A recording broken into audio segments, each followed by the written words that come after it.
ako'y kasama ninyo sa pagdaralito ng aking banal na Santo Rosario.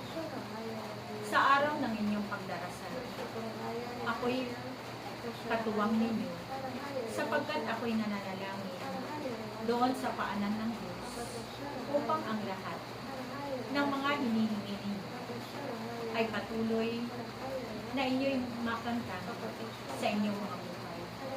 Kaya ang lahat ng mga tao ay patuloy kong idinadalangin sa akin upang kayong lahat ay makasama ng Diyos sa kanyang kaharian.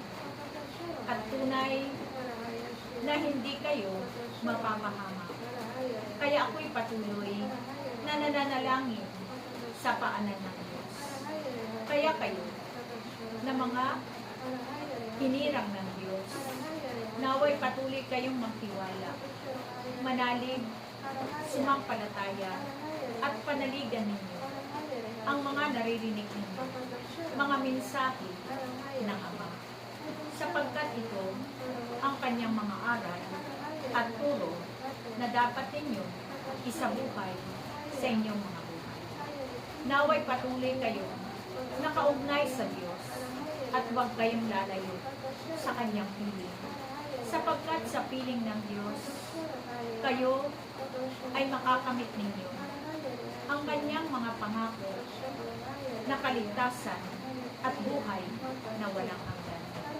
Kaya kayo na aking mga anak ay patuloy na ipinapanalangin ko sa Ama na naway patuloy kayo na binibiyayaan ng Diyos ng mga pagpapala sa inyong mga buhay. Nakakaranas man kayo ng mga pagsubok sa inyong mga buhay.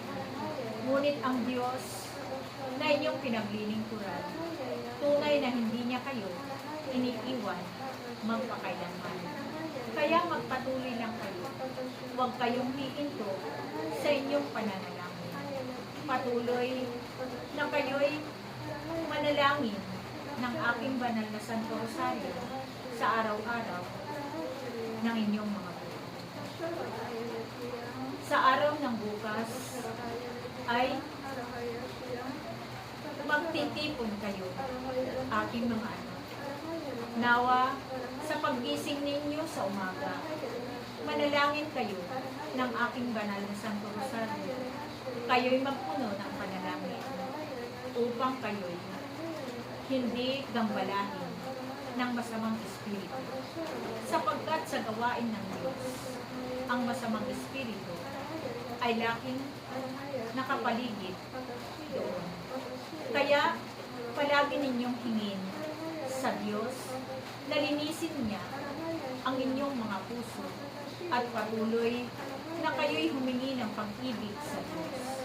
Patuloy kayong humingi ng kagalakan, humingi kayo ng kababaan ng loob upang kayo ay makasunod sa kalooban ng Diyos. Kaya aking mga anak, magpuno kayo ng panalangin sapagkat sa pagtitipon ninyo ay huwag kayong matakot sapagkat kami naroroon na nakatunghay sa bawat isa sa inyo.